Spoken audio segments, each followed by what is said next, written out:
You have marveled at his historical knowledge and how he uses it to teach you how to craft better dungeons, NPCs, cities, and fantasy worlds. His name is Ropp, Baron De Ropp, and his YouTube channel is Dungeon Masterpiece. He was gracious enough to give me a special interview at GenCon, and here it is, starting right meow! Good evening, Dungeon Masters. I'm Baron De Ropp. Today we're going to talk about some dumb bull thing. We're here at the convention. I have no idea what we're about to talk about, but it's going to be great. You're going to get all kinds of answers. I'm going to be super psyched. Let's do this. Okay. So, how did you get started on your D&D journey? So this is like a super cool origin story. So I started playing Magic the Gathering in middle school and got really into it. I met a new friend in homeroom who introduced me to the game, and being the nerd that I was, I begged and pleaded my mom to take me to the game store so I could get Magic cards. And little did I know at the time, she thought that Magic the Gathering was D&D, and that Magic the Gathering thusly was of the devil. So she still had the 1980s Satanic Panic holdover nonsense in her brain. But while she was also a pushover, so she acquiesced to me doing this. And while we were in the game store, like the third or fourth time we were there buying Magic cards, and I was just getting like a booster pack at a time, I saw a Sailor Moon RPG in the Tri-Stat system. And I was, I'm not like an anime nerd or anything, but I was absolutely a Sailor Moon fan. So totally nerded out and got my mom to get me the Sailor Moon book that was a game that you played with paper and dice, it said on the back, and I didn't know what the heck it was. But it just looked cool. And my mom glommed onto the idea immediately because it was not of the devil. So, that started my path down dungeon or game mastering, refereeing in the Tri-Stat system. That was my first system. And we played around with that for like 3 weeks. And I had another friend in my science class who brought a bunch of D&D books for second edition into science class. And he was like, if you think that game's cool, you need to check out Dungeons and Dragons. And my mind was blown. Like it was the best thing in the world that like all of these monsters in the monster manual. So he let me borrow the books over the weekend just so I could check them out. And I brought them back to him on Monday. Well, science class rolls again around on Wednesday, and he brings the books back to me, and he's like, hey, so my mom thinks these books are of the devil. You can tell I grew up in Tennessee. And my dad bought them for me to make my mom mad. And my mom is making me get rid of them. So I told her I threw them away. Do you want them? I was like, heck yes, I want them. So I took the second edition books off his hands and they became mine. And I started playing D&D. And my mom was mortified when she found out that I actually had D&D books now. And this was the thing that she thought that she was combating the whole time. Of course, I think she completely changed her mind on the subject matter, like 2 months in when she realized I had tons of graph paper and notebook paper like strewn about my bedroom floor, just drawing dungeons and making monsters and rolling up characters and, the horrible version of D&D that you do in your mind when you're 9 years old. So yeah, that was the beginning, but it was all just like totally noodly in my head. Occasionally I did a one shot with friends. We had no idea what we were doing. We barely understood the rules. Like it took me like 6 months to get my head around THAC0, but I was 10. So, that was fun. And then we picked up other Tri-Stat games. I got into Big Robots, Cool Starships. It's a like anime flavor, crunchy character building and like mech ship building, which was perfect for middle school because you had all this free time in your hands, so you could just design an armada of starships and pretend you were like the governor of a planet or something. So we all had like our own little Cold Wars of all of my ships are better than your ships. But we never really did anything with it other than mock each other in the hallway, and tease each other on the bus with it. But so we played that a little bit, and that was pretty much the gist of it. But from the very beginning, I was basically the dungeon master. I played very much in high school and in the years after high school through most of college. But yeah, that's pretty much the origin story. Wow. As a super fan of Sailor Moon myself, I'd like to know, who's your favorite Sailor Scout? Oh God, I think Sailor Mars, because I just appreciated like how no nonsense and fiery she was. Yeah, I just don't like, I like it when a lady is kind and generous, but I also like it when she knows when to be non-agreeable and put her foot down on my BS, because I have a ton of it to dole out. What was your transition from childhood D&D to adulthood D&D? Oh, okay. So I would say I became married to my first wife, and I kind of I just had a lot of life going on at the time, and I took a hiatus from DMing, sort of. We did occasional one-shots or something like that. But, I had a stepson, and it was just kind of hard while he was young to get anything seriously organized. So I just did a lot of world building and started poking around on YouTube. And that's when I bumped into Questing Beast and Hanker Infernal, then called Drunkens and Dragons.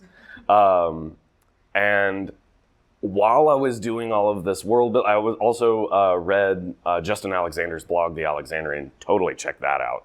That's a absolute gem of a resource.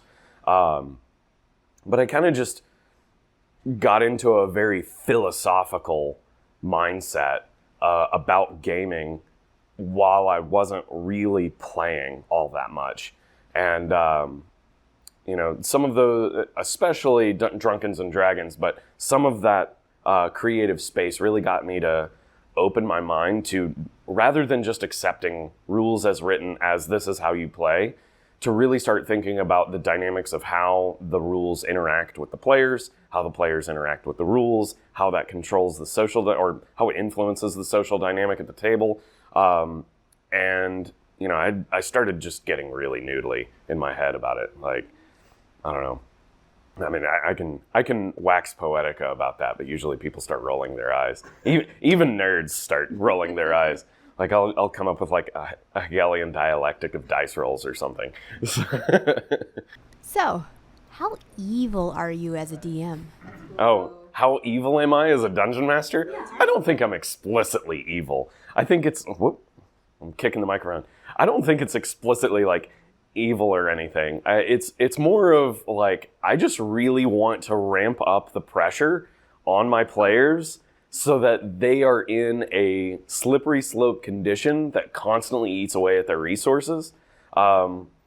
If you are not familiar with the channel, go check out Alex over at the Ultimate Effort Show. He is the best dungeon master I've ever played with as a player. And I feel like every time I sit down at his table, I learn quite a lot.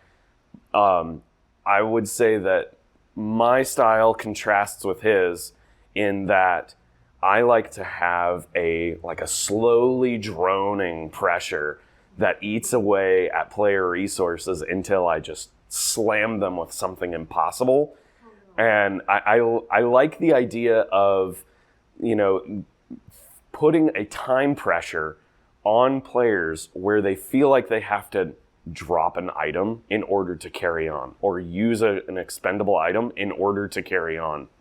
So there's a constant thread of attrition, and the moment they feel like, maybe we should stop and rest for something, that's when I hit them with something terrible. That way they're constantly under the gun. I never want my players to feel like I like the alternation of that noisy, hissy background of there is danger out there. We need to try to remain safe. So we're going to sacrifice our things so that we can stay safe, until they're like, if we go any further, it's going to be bad, and then make it bad. So that's kind of where I come from.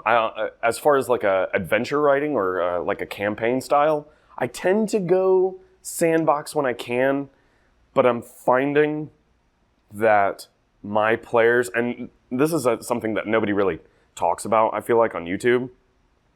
I feel like Bob Worldbuilder had one episode where he kind of touched on it just a little bit, where, you know, there's this huge debate between the sandbox and the railroad, and they can be complementary things that are run at the same time, you know, the sand road or the railbox. I tend to start very sandboxy and then converge on whatever the players feel like they're taking a bite out of. I just make that thing the big bad at the end of the game. But I like having like Game of Thrones above ground, Legend of Zelda below ground, and you have to go to the below ground to find the magic items that will solve the problems in the above ground. That's kind of where I'm at. Like, usually the dragon is in a dungeon, and most of the time doesn't really have much impact on my game worlds. I like exploring a lot of like terrible human morality, like a lot of gray morality issues in my game settings. So, what is your favorite TTRPG memory? Favorite TTRPG? Can I have two? No. Yeah. Okay, so I have two favorite RPG memories. One was when was I in high school? It was either in high school or right after. And I was really starting to get my head into understanding how to construct nonlinear dungeons. And it was like, the players were 3rd level. We were playing in 3rd edition. Not that I think that matters for the story, but I had a circular dungeon. It was some 5-7 rooms, something like that. But I had a circular shaped dungeon. And of course, my players wanted to do the dumb thing, which was split the party and go in 2 different directions. So they started exploring, and they were chasing down some lizard folk that had harassed some villagers. And one party went one direction, one subgroup went the other way, and they each had torches, and it was totally pitch black in the dungeon.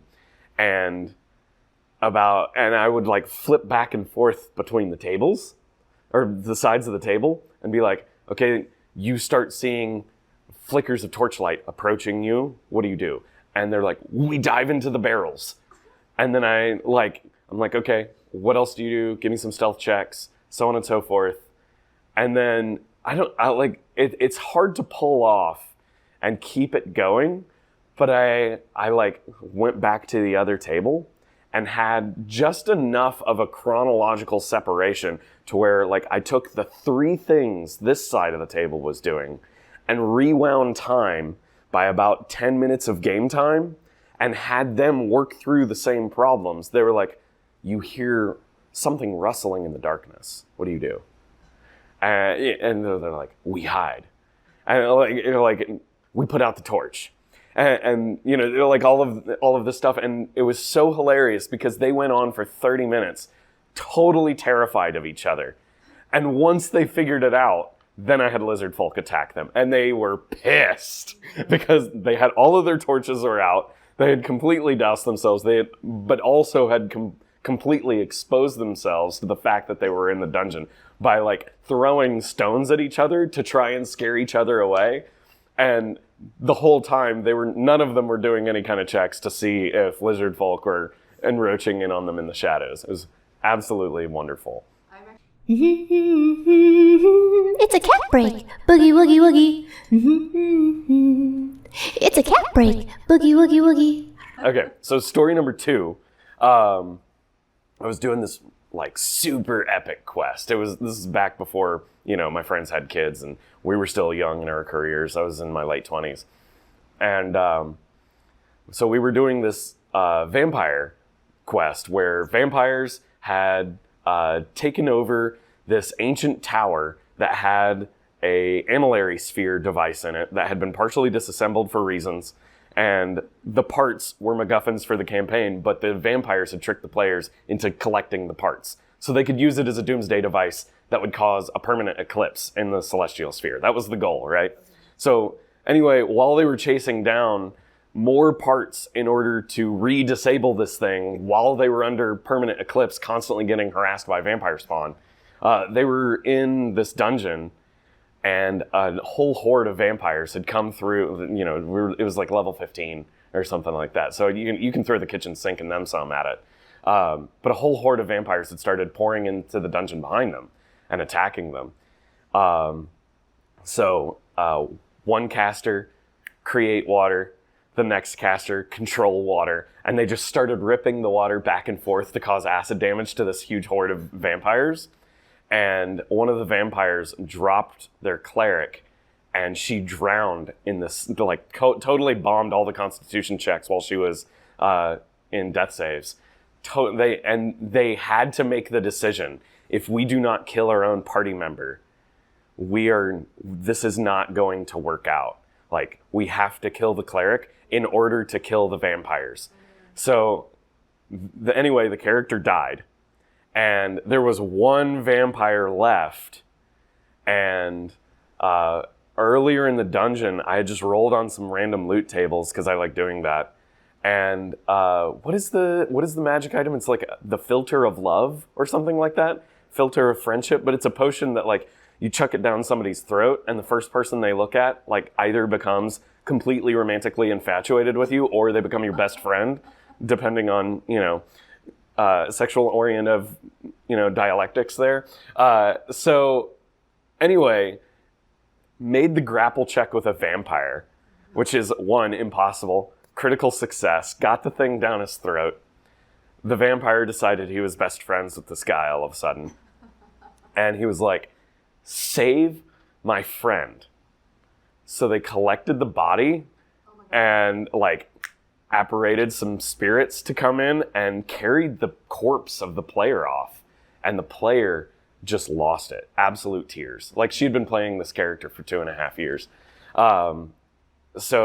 Which, Tanya, if you're watching this for some reason, you're still the best life cleric I've ever played with. Phenomenal.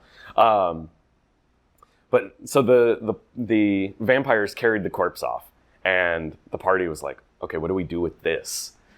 So a few sessions go by. This player is playing a best friend that was already in the fiction of the prior character, which was great.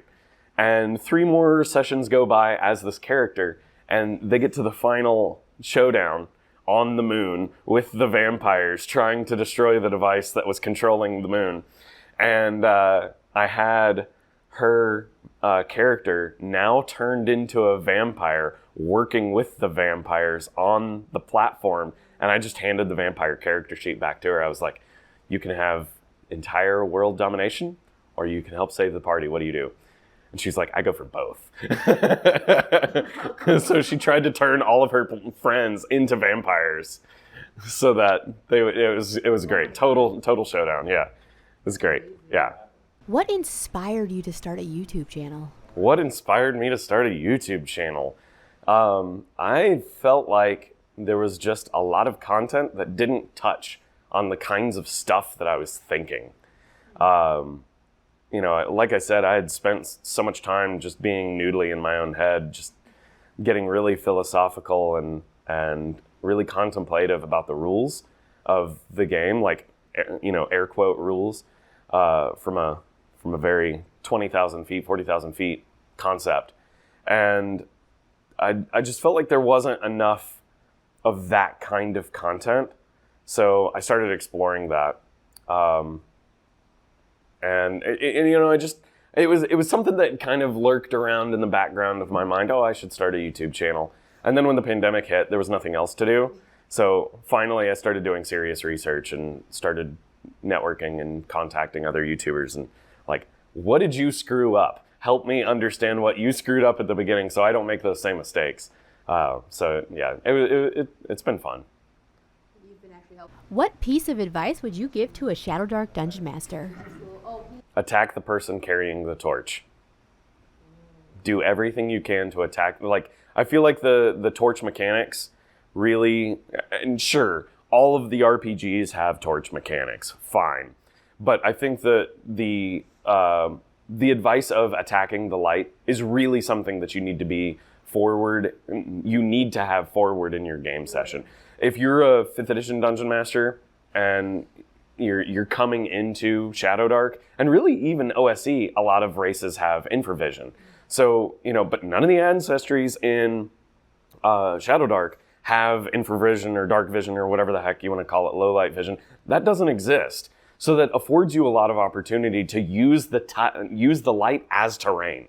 By really focusing on how much distance the characters can see in the torchlight, and what you can do in order to screen your own monsters so that they can make some kind of a screen tactic maneuver toward the torch to go for that character, the players will be really stressed out trying to do that themselves. And it's interesting because on a first read I was like, how do you use the narrative prepositional phrases of distance, near, far, close, whatever, and still have that the tactical feeling? But it works fine. It totally works fine. And it, in a way, it makes it really easy to abuse. So if you, and I strongly insist on getting a yellow poker chip or a red poker chip and putting it under the character on your battle mat that has the torch, and using that as a reference, that far away from the torch the characters can't see. It totally changes the game when you really focus on that. Because and rightly so, for this kind of game, there aren't hindering terrain or difficult terrain rules, at least not that I recall. I don't feel like there is stuff like that. The torch is the difficult terrain. So really focus on attacking the light. Be evil. Rip the torch out of their hands, dunk it in the water, or if it's an Elitha, just swallow it. They can do that. Why not? What do you think of my supplement, Unnatural Selection? I would say that it is a completely stellar example of what high-quality third-party content should look like. Damn. That was good. Yeah. I keep hoping that somebody who's making a druid class would make a druid as I envision it, and it hasn't happened yet, so... But How do you envision a druid class? I want one that turns animals to their side like a cleric turns, or like an evil cleric rebukes undead. That's what I like. So, you can have hit dice worth of animals that follow you around. Oh, you should totally do it. Oh my gosh. No, but I absolutely love Heat Sight. Yeah, you only get it for 3 rounds, and that's all you get, and you have to strain to use it, and you just get a heat signature. No, it's so on brand for having a exhaustible resource where, I encourage everyone to go pull up some sort of tactical gear channel and see what it actually looks like to use a FLIR headset and look through that at paintballers or whatever, airsoft people in the darkness, and you can't see anything. Can you talk about the cultural ramifications of TSR and Wizards of the Coast as institutions, and its interaction with D&D players, and that interaction's transformative mode of being on gaming culture at large? Yes, I can talk about that. Can you tell I asked them to ask me this? No, also, that was a completely ludicrous question. I think that the simple version of that question is, how does WotC actually impact the fan base? And what is the underpinning cultural relationship between WotC TSR and the player base? And I think it's really interesting that as a book, this game was a folk game, really. You could do it however you wanted. You could ignore the rules of the book. But now it is becoming this institution where we require its implicit permission in order to play the game. And we will see that as it becomes a walled garden. And what I am worried of is that they will try to set themselves up not just as an institution that or an organization that implicitly gives us permission to enjoy the game as written, but by making the folk game a collector's edition, they will erode the ability of like younger generation players to be able to do that. And as they, TSR tried to do this to some extent and to no success because the technology wasn't there. And honestly, I don't think that the VTT is going to be as successful as they hope. But perhaps in 9th edition, 8th edition, when they go around this train again and we're all 10 years older, 15 years older, the technology may be there that this will be a constantly rebranding video game that totally changes how, like, I don't think we're there yet, but it will totally change how we interact with this game. And it's going to be very difficult in much the same way that kind of Facebook and Twitter kind of creates this, it is the de facto avenue that humans try to connect with one another, whether it's actually successful in collaborating those connections or not. They've created like this hyper-reality space of where humans connect with each other. So you have to go through Facebook, and that implicit, steal of culture away from people just be able to connect organically, is kind of like why we are all addicted to Facebook and Twitter. And it's really hard to get off social media. I toyed with getting off of social media. I don't have a Facebook account. I don't have a Twitter account. I don't do any of that because despite how toxic it was for me personally, it took me 3 years to finally convince myself, like, I would disable my accounts, I would activate my accounts, I would disable my accounts, and I would do this round robin of going through that process, of going through the motions. And I see now Wizards of the Coast is going to utilize that same kind of technology to try to do that with Dungeons and Dragons as well, where you won't be able to get the holistic, addictive hyper-reality of D&D at a folk table, because you're just playing with your imagination at the folk table. You don't get all of these, addictive loot boxes, and you don't get all of these, abilities to connect with anyone everywhere all over the world and develop fast friends. But are they really your friends? Like, you're friends with 350 people on Facebook. Are you really friends with 350 people on Facebook? So I don't think the technology is available for Wizards of the Coast to do that right now. I do see them trying to get to that level of, gatekeeping within the next decade, though, for sure. That's the goal. Like, that's not only is it the goal, but for us to look to Wizards of the Coast as the implicit permission givers. That's really what they want. Yeah, so thanks for having me. If you want to check out my content, you can check it out in the link in the description below. I cover a lot of DM advice and also like geopolitical world building stuff. So if you struggle with creating verisimilitude in your world building and want a solution to get to it fast, check out that playlist on my playlist tab on my channel, Dungeon Masterpiece. Thanks, everyone. You can become an expert at world building and dungeon masterpiecing by checking out the Dungeon Masterpiece YouTube channel in the description below. Beep, beep, boop. We have hit all of our launch stretch goals, and we're busy testing the new classes and the ancestries that the community has voted on. But we've also revealed a new 100k stretch goal for a free set of Unnatural selection themed dice. Yeah!